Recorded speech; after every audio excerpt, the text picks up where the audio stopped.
Hey, folks. My name's Joe Biden. Welcome, Mr. President. We've been waiting for you. Welcome to the swimming pool. This is great. Hey, look, folks, good afternoon. The past 2 days we've gotten some very good news about the American economy. Just yesterday, shipping carriers, after some discussion, and the International Longshoremen Union came to an agreement to keep the ports in the East Coast and the Gulf ports open. We averted what could have become a major crisis for the country, and a tentative agreement which includes record wage increases for dock workers and shows the importance of collective bargaining and represents, I think, critical progress toward a strong contract. I especially want to thank the carriers, the port operators, and the Longshoremen's Union for reaching this agreement at a time when the nation has experienced such terrible devastation from Hurricane Helene. It was truly a service to the American people for all these parties to come together to respond to our request to keep the ports open. I was determined to avert a crisis at this moment because it's a critical moment. If we didn't do this now, we'd have a real problem. I also want to thank my White House team for the work they've worked around the clock to bring the parties together. But today, we got more incredible news. Although the strength of the American economy it's about the strength of the American economy. New jobs report, as you all know, you've been reporting, created 250,000 jobs in September. The expectation was for 150,000 jobs in September, which has far exceeded that number. Not only the previous 2 months was the previous 2 months was revised up 75,000 jobs.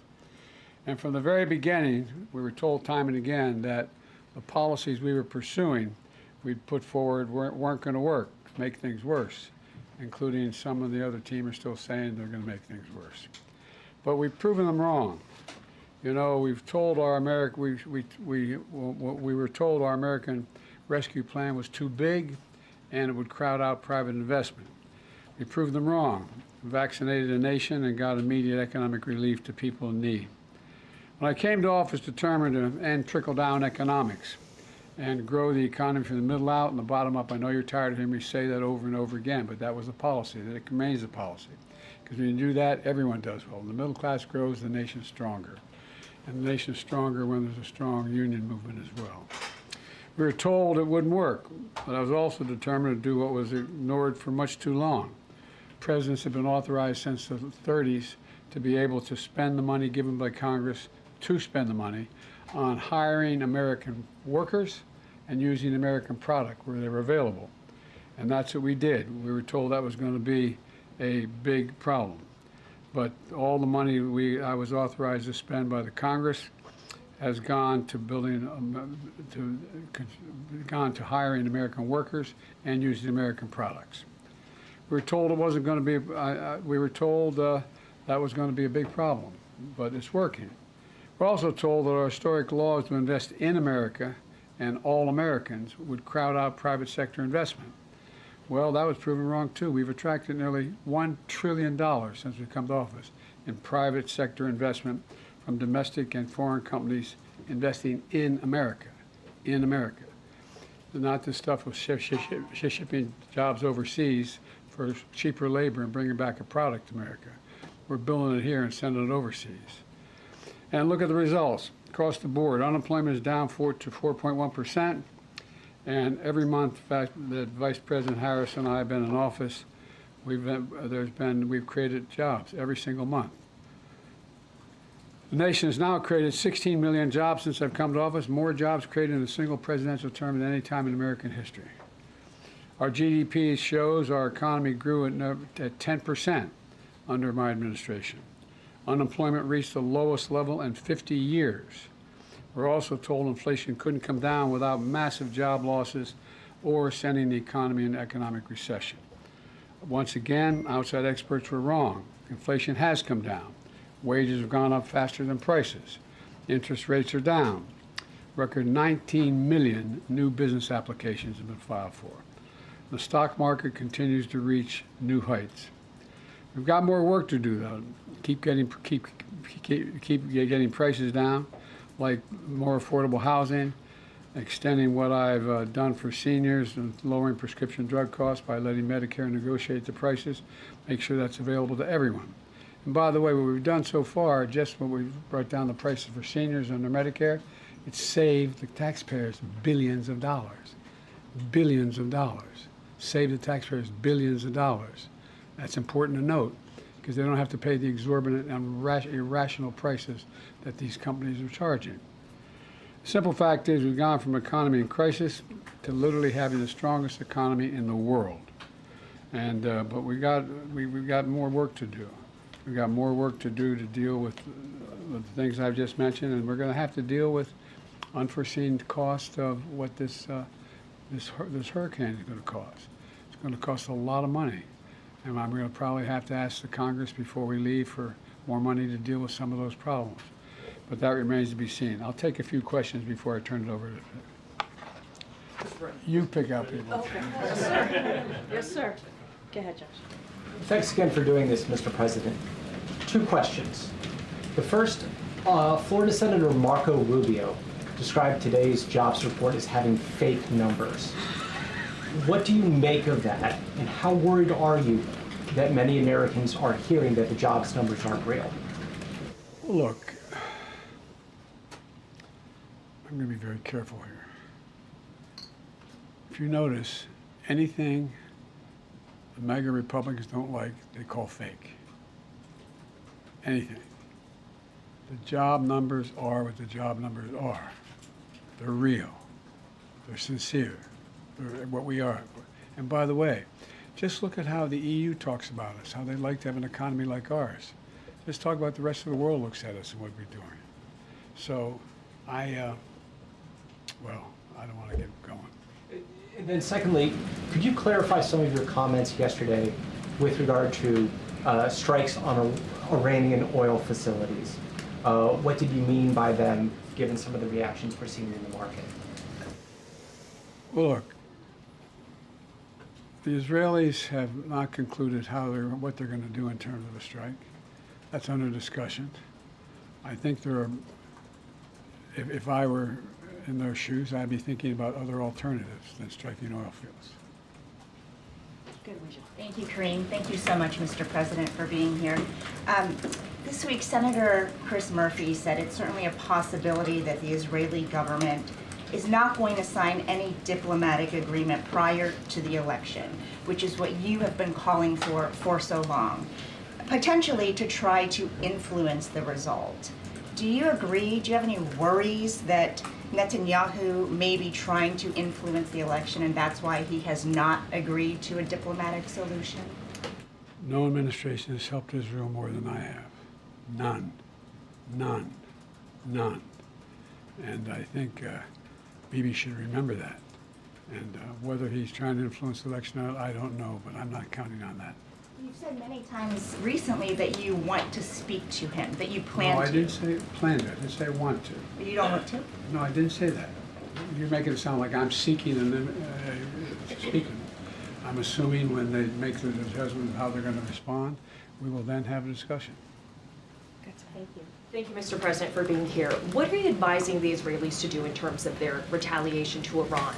And at this point, you still haven't spoken to Netanyahu. Is it fair to say that you have little personal influence over what he decides to do?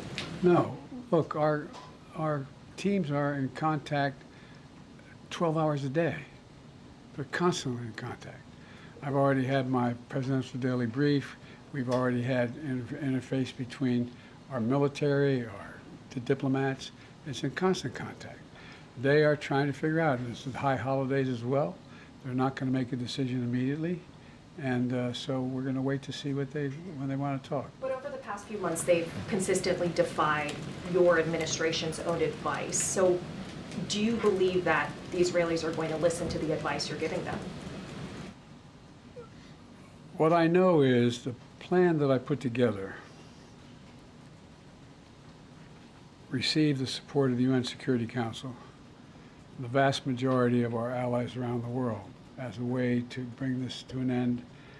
Look, the Israelis have every right to respond to the vicious attacks on them, not just from the Iranians, but from the everyone from Hezbollah to Houthis to, anyway. And, but the fact is that they have to be very much more careful about dealing with civilian casualties. So how should they respond? You expressed concerns about attacks on Iranian oil facilities. How should they respond? That's between me and them. All right, we got to move on. Go ahead, Tam. The election is a month away. One, I'd like to know how you're feeling about how this election is going. And then also, do you have confidence that it will be a free and fair election and that it will be peaceful? Two separate questions. Very much. I'm confident it'll be free and fair. I don't know whether it'll be peaceful. The things that Trump has said and the things that he said last time out when he didn't like the outcome of the election were very dangerous. If you notice, I noticed that the vice presidential Republican candidate did not say he'd accept the outcome of the election. They haven't even accepted the outcome of the last election. So I'm concerned about what they're going to do. Are you making any preparations, getting security briefings related to domestic security? I always get those All right, briefings. we got to move on. Go ahead, Keila, and then we have to do a couple more. Hi, Mr. President. When are you considering imposing sanctions on Iran, and would you include oil in those sanctions? That's under consideration right now, the whole thing. I'm not going to discuss that out loud. And just on your comments yesterday on the port strike, you said, by the grace of God, it's going to hold. Is there any reason you think that this Well, there's more to temporary do. A suspension? month from now, there's more to do in terms of everything from the whole notion of mechanization of the ports and the like. There's more to resolve. Go ahead, Daniel. Thank you, Mr. President. Last night you said that there's still a lot to do to avoid an all-out war in the Middle East. I mean, firstly, aren't we pretty close to that definition already? And secondly, what can you really do to stop that happening? There's a lot we are doing. The main thing we can do is try to rally the rest of the world and our allies into participating like the French are in Lebanon and other places to tamp this down. And but when you have proxies as irrational as Hezbollah and the Houthis, and it's a hard thing to determine. Go to Toulouse. I gotta go, Keith. I know. He's telling me I got to go. I said I'd take a couple questions. All right, you're the last. I think she's increasing her credibility with it. You have to take some more.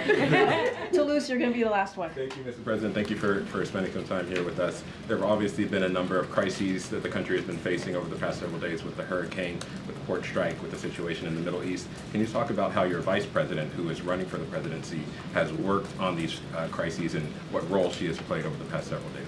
Well, I'm in constant contact with her. She's aware we're singing from the same song sheet. She helped pass all the laws that are being employed now.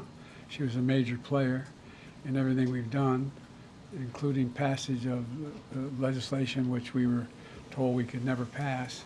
And so she's been, and her staff is interlocked with mine in terms of all the things we're doing. Mr. President, did you ever think about Totally up to you, sir. All right, go ahead. Yeah, Nandita, sir, no, sir. I didn't call on you, sir. Nandita. Thank you. Nandita, go, Nandita. Mr. President, Pope Francis calling for a day of prayer and Doing fasting. prayer and fasting this Monday, October 7th. Your reaction, sir? I will pray and fast. what is acceptable to you in terms of Israel's response? How long are you okay with Israel bombing Lebanon? What is acceptable to you? All right, guys, that's it. Thank you, everybody. Thank you, Mr. President. Thank you, sir. Thank you, sir. On Ukraine, have you made a decision on long-range weapons?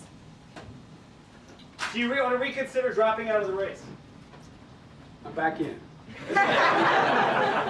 What made you want to come here today, Mr. President? All right, everybody. Thank you, Mr. President. Thank you. Please come back. Thank you. Corinne, can we do that again? Yeah. No. You heard I was already told that. So that's why we were late. I mean, are we always on time? I could call myself out for that. All right, everybody. Thank you so much. Thank you, Mr. President. Okay, so this week the United States has faced a number of competing challenges, from tensions in the Middle East to a port strike that threatened our nation's supply chains to a historic hurricane that washed away entire communities. Moments like these underscore the importance of American leadership and resolve, and they show what is possible when we come together. Under the leadership of President Biden and Vice President Harris, we were able to successfully protect our allies, ensure the viability of critical supplies, stand up for good-paying union jobs, and get resources to people impacted by the storm in North Carolina and beyond. In the Middle East, the president showed that our ironclad support for Israelis' security is not just a talking point, it saves lives. Prior to Iran's attack on Israel, the president convened his national security team in the Situation Room to monitor developments in real time, ensure we were prepared to assist in Israelis' defense and protect U.S. personnel in the region. Under the president's leadership, the United States successfully defended Israel from Iran's missiles, standing shoulder to shoulder with the people of Israel. On the home front, the president and his team brought union workers, ocean carriers, and port operators to the table to successfully resolve a strike that threatened U.S. supply chains and the economic progress this president has made to lower prices for the American people. And in the southeast United States, the administration pre-positioned 15,000 federal personnel along with critical resources like food, water, and fuel to ensure that communities in the path of Hurricane Helene were prepared ahead of the storm. Now we are getting more resources into the hardest hit communities every day, and we have provided over $45 million directly to individuals and families to help them recover. And a wide range of bipartisan officials, including the governors of every affected state, are working together with us and have praised the federal response. These responses underscore why leadership matters. The president's leadership in this moment helps to save lives, protect critical alliances, and ensure that our economy remains strong. But more importantly, it proves that nothing is beyond America's capacity when we do it together. And really quickly, because I know you all asked for this, this is the week ahead. Next week, the president will travel to Milwaukee, Wisconsin to discuss his administration's work to replace lead pipes in the state and across the country through the bipartisan infrastructure law. This law is investing historic resources into our communities and creating good-paying jobs. The president will also be traveling to Philadelphia for a campaign engagement. He will also travel to Germany and Angola to underscore the enduring strength and importance of two strategic bilateral relationships in addressing a comprehensive range of global challenges. The value of strong alliances and partnerships in the defense of freedom and democracy has never resonated more in Europe, Africa, and beyond. President Biden has made revitalizing our international alliances and partnerships a key priority, recognizing that today's challenges require global perspectives and shared responses. Those are the details I am able to share with for now, but certainly we will have more in the upcoming days. And finally, we have Lael Brainard, our national economic advisor to the president. She's going to provide more information on how the president helped reopen our ports, as well as the strong job market economy report that we saw today, showing that more than 250,000 jobs this September under the President Biden.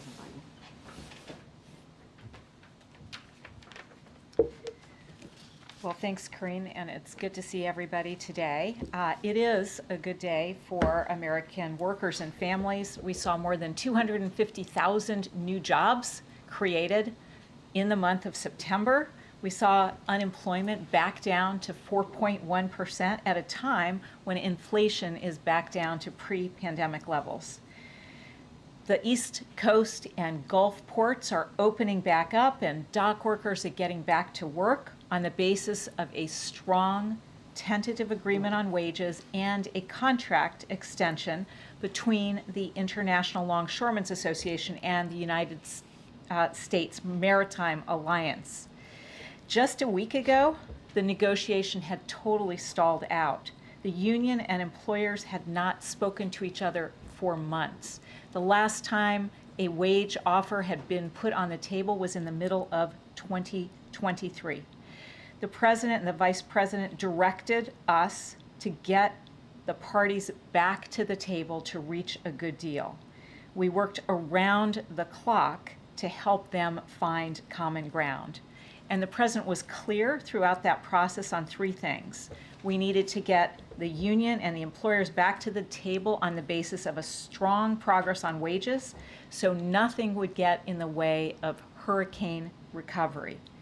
Taft-Hartley was off the table because collective bargaining works, and workers should share in the large profits of the ocean carriers, particularly after those dock workers sacrificed so much to keep goods moving for the American public during the pandemic.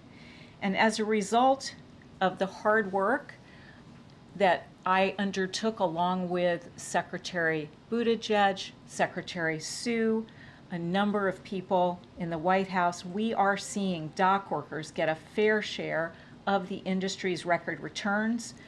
We're seeing ports opening so consumers and businesses can get what they need, and we don't expect to see any effects on our economy or for consumers, businesses, and farmers because we have strong supply chains that we built in the wake of the pandemic. The president and the vice president have consistently supported the collective bargaining process. When employers and workers come to the table, they find a good outcome. That's a vastly different approach from previous administrations that might have busted unions and rolled back worker protections. And finally, I would simply say that the data that we're seeing, the data we saw last week, confirms that our economy is delivering for workers. All right, that'll take a couple of questions. Go ahead, Salome. Thank you so much for being here. Would you say at this point that the U.S. has achieved a soft landing? And if not, at what point will we be there? Yeah, I would say that, look, we have seen unemployment, the lowest average unemployment rate of any administration in 50 years, and we have seen inflation come back down to pre-pandemic levels. That is exactly the kind of growth that you would want to see. Growth has actually been revised up. It's been above 3% over the last year, and we're continuing to see very resilient consumers. So yes, that's exactly the kind of Goldilocks results that you would want to see. Good, Josh. Thanks again for doing this. If I can ask about an otherwise strong jobs report, you still had manufacturing employment dip by 7,000. What do you think is happening in the manufacturing sector right now? Is this a response to higher rates, or are you seeing something else going on? Yeah, so I think if you look more broadly across the administration, you have seen manufacturing jobs growing by more than 700,000. In contrast to the previous administration that actually saw manufacturing job losses even before the pandemic.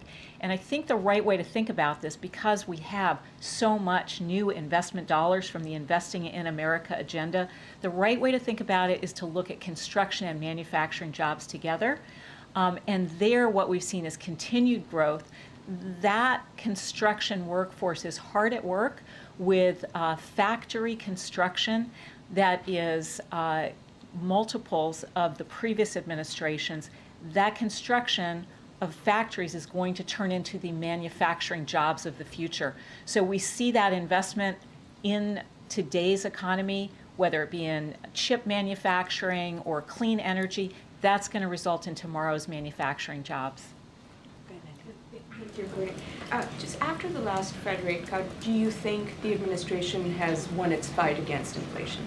So I would say if you look at the data on inflation, it is now back down to pre-pandemic levels. Don't forget, nobody said that could happen with a strong labor market. I think people just really need to go back and see some of the predictions.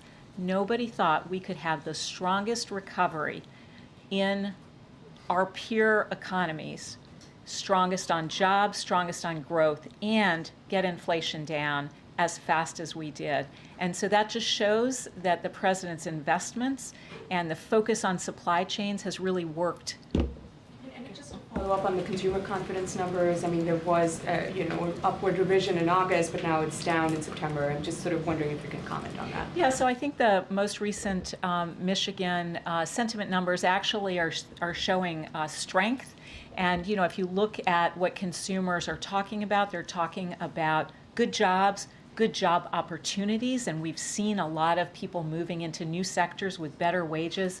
And there is now a lot more confidence that interest rates are coming down, inflation is down, and that's going to enable consumers to feel more confident about investing in some of those bigger ticket items.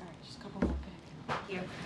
On the jobs report, the data also showed that the employment picture in July and August was also brighter than previously thought. For Americans who are concerned about the rate that they may pay on their mortgage or their car that they might buy, what do you see that doing to the path of interest rates going forward? You know, I think that we are now in a part of the recovery where inflation is back down, and that's really what is going to determine whether interest rates continue to fall. And market interest rates have remained low. Mortgage rates have come all the way down close to 6%. We anticipate, because inflation is back down, that that will continue to show through to market rates. And on the hurricane that ravaged the Southeast, what are your early indications of how that could impact economic growth and the jobs picture in November with so many in that region out of work? Yeah, so we do think normally with a hurricane of this size, with the devastation that it has caused in many communities, that it will affect the employment statistics for that month.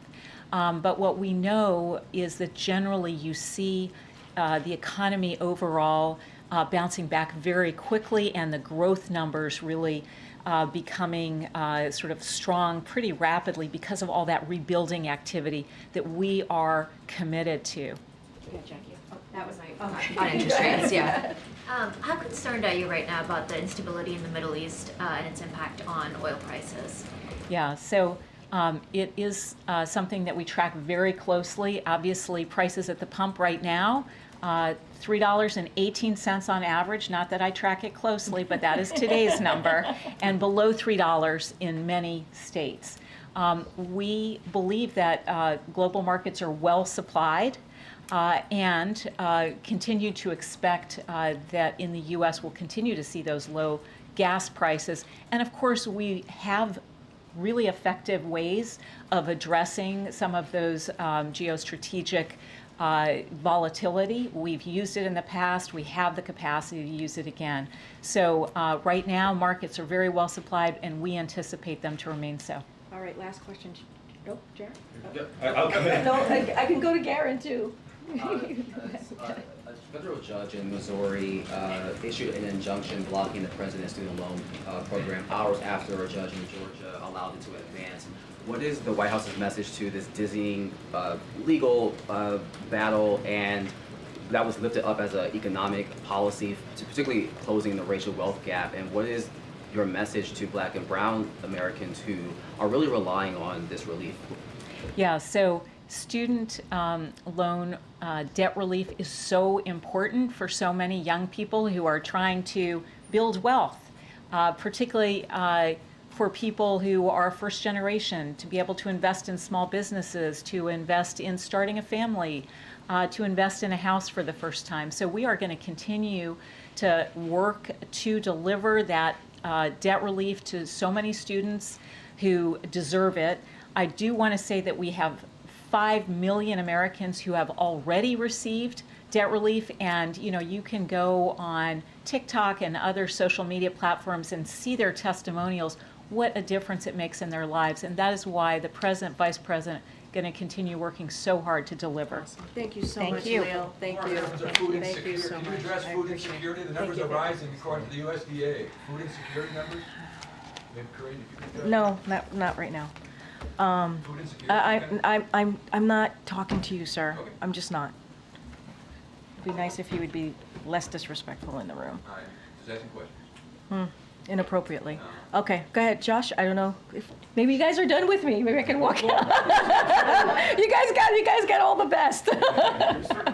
You guys got all the best. Go ahead, Josh. So we were to zoom out. Yeah. President Biden came in here today. Yeah.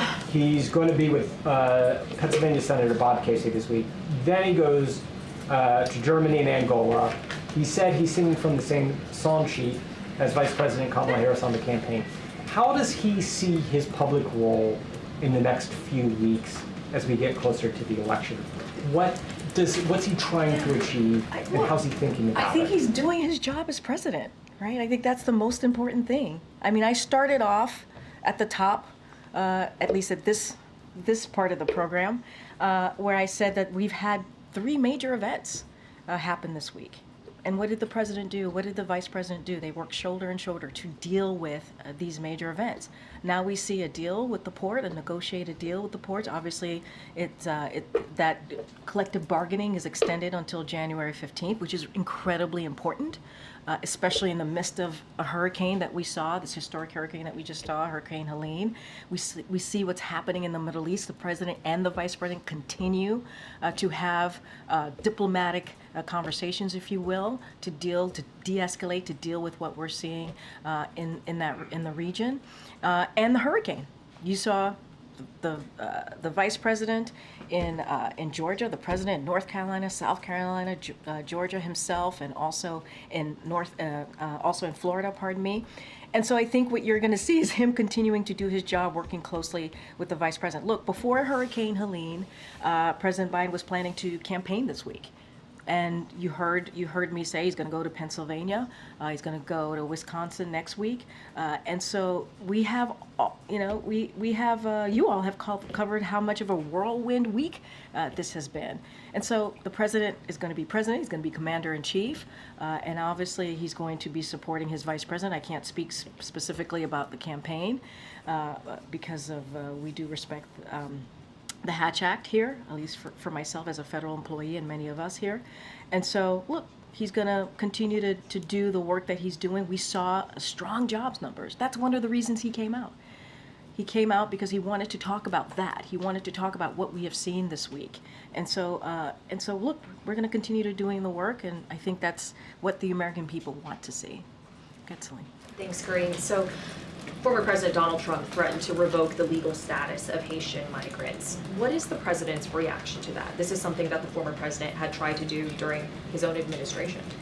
Look, here's the fact. The fact is they're here legally, right? That is the fact. TPS, that's what it gives you. And honestly, I wouldn't take legal advice from the former president. I don't know. That's not something I would do.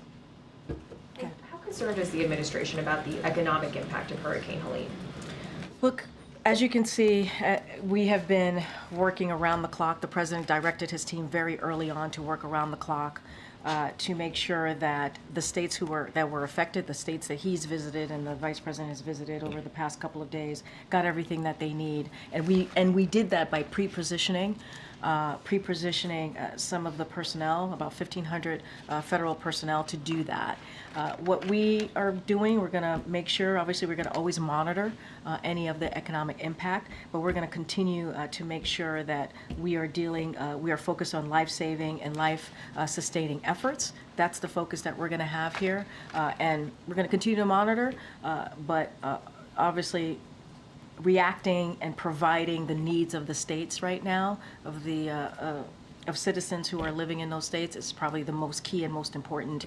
And continue to call on Congress to move forward with additional funding. As you know, in the CR, there was a robust ask for funding, for disaster funding, and that didn't make it in the bipartisan CR. And so we got to get that done, and we're going to continue to have conversations with Congress.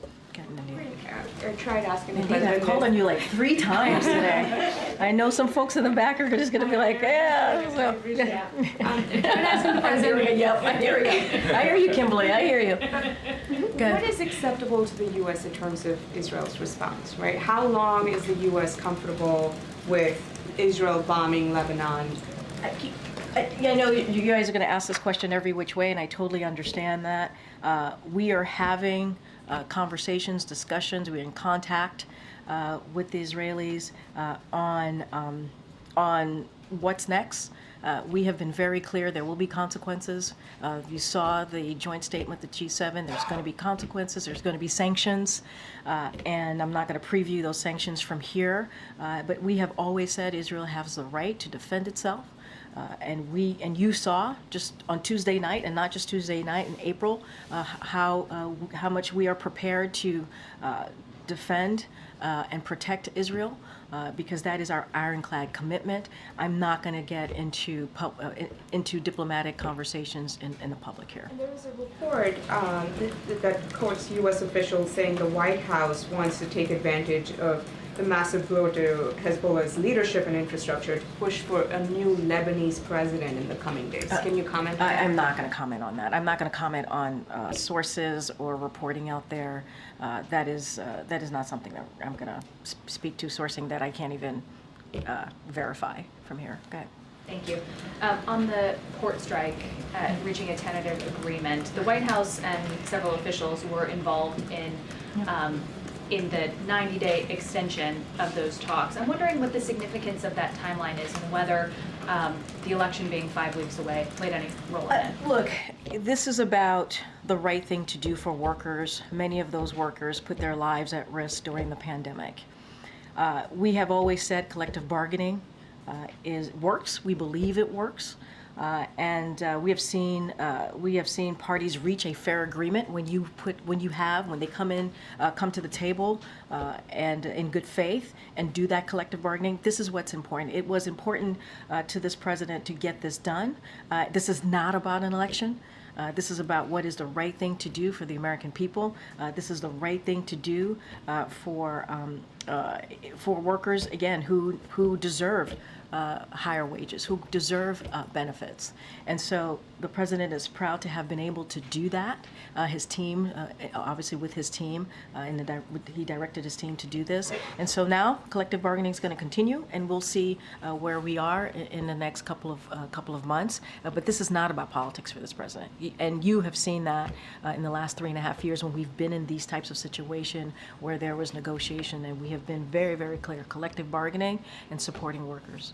On congressional funding, you mentioned some of the items that were lacking in the short-term funding bill that Republicans had put forth. I'm wondering if the president has spoken with any members of the Big Four in Congress to bring those concerns to them directly. So I don't have any conversations to speak to that the president has had with members of Congress. I mean, you saw him on the road. You saw him in a bipartisan way on the road in North Carolina, South Carolina, Georgia, and Florida.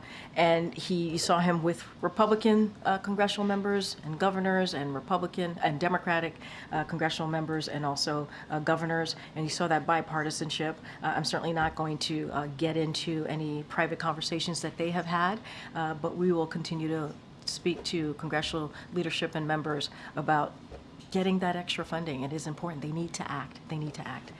Go ahead. Thanks, Corinne. Can you talk about how President Biden will be marking Monday's one-year anniversary of the October summit attack on Israel? So obviously it's going to be a painful day for many, including for all of us here.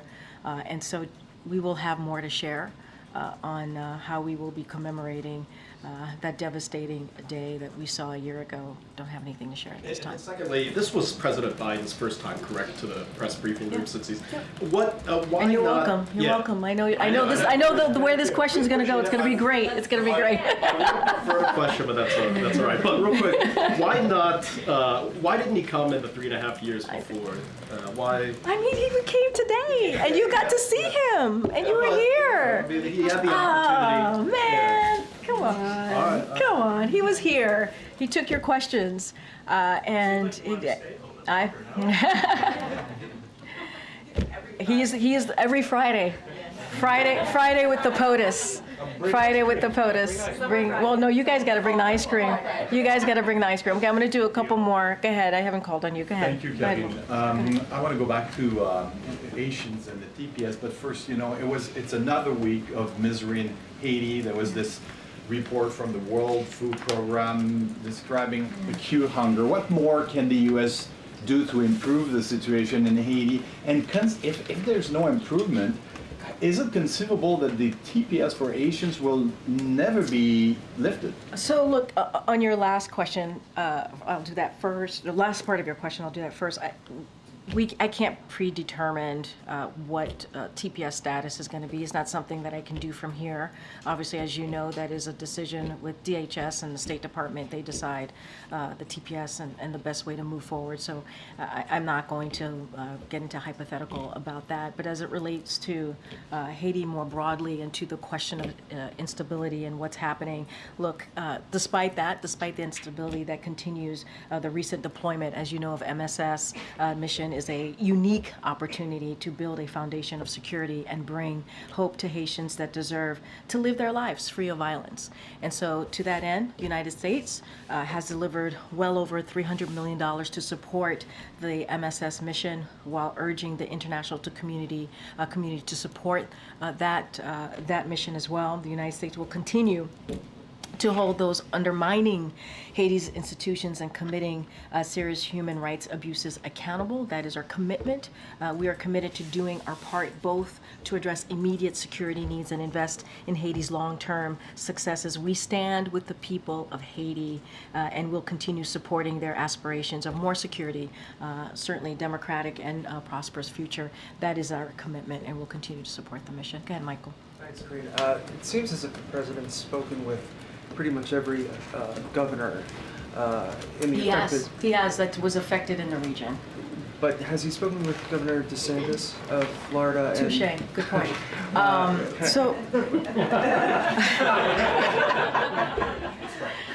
Touche. And I think we read out that he spoke to the governor of Tennessee on our way back from our trip to Florida and Georgia yesterday. I don't have a conversation to read out with the governor of Florida, but what I can say is that we have been in touch. Our team has been in touch with local officials on the ground. We are committed to providing what is needed in the state, obviously to those who were affected in the state, and our commitment is clear. The president has always said it doesn't matter if you're in a red state or a blue state. He's a president for all Americans, and that continues to be certainly his commitment. Go ahead. I know I'm getting pulled, but go ahead. Thank you, Corinne. The president seemed to suggest that he is asking, or he seems to be suggesting that Israel should consider other alternatives rather than attacking Iranian oil facilities. But should Israel make such an attack, how is the administration preparing for an Iranian retaliation on the Strait of Hormuz that would disrupt oil supply and disrupt oil prices globally? So also, as the president said, we continue to have these discussions. I'm not going to get into hypotheticals. About Israel's response to Tuesday night attacks. What I will say is that we understand that they are still determining what exactly they will do. That is something that we understand. I'm just not going to prejudge. I'm not going to get ahead of anything, and the discussions to continue. So can we say that the administration is preparing for that possibility? I'm just not going to I'm not going to speculate. They're still, I'm telling you, they still haven't decided what their next steps are going to be. So that's what I'm saying to you. That's what we understand. I don't have anything else beyond that. Angola, on the president's trip, Corinne, Amnesty International is criticizing the administration's, quote, silence on human rights violations in Angola ahead of the president's visit, calling out the administration's focus on private sector investment to counter China. This is obviously in reference to the Libido corridor. Can you give a response? Look, I mean, we get this type of question about human rights violations anytime he travels, and if that's going to come up. The president, as you know, has never shied away from direct conversation about human rights and democracy in any conversation. And I could expect that he will do the same in this upcoming trip. And so I don't have anything beyond that. But the president has never shied away from that, never shied away. Okay. Thank you, Karine. Does the administration have any concerns about how the aftermath of this storm could impact the vote? Whether it's talking to the Postal Service about mail-in ballots that may not be getting to people, or impacting the infrastructure in these critical states? So look, we are using every available resources to help this community respond. That's what we're going to do and recover from this disaster. That is our commitment. That's what you've heard from this president. That's what you heard from the FEMA administrator and so many others in the president's administration. And certainly that means ensuring that Americans' voices are heard this November. And so that is our commitment. We want to make sure that people's voices are heard. And so any specifics on where the infrastructure is and what that looks like, certainly I would have to refer you to the state election officials on those, and cybersecurity and infrastructure and all of those pieces on what that looks like for them.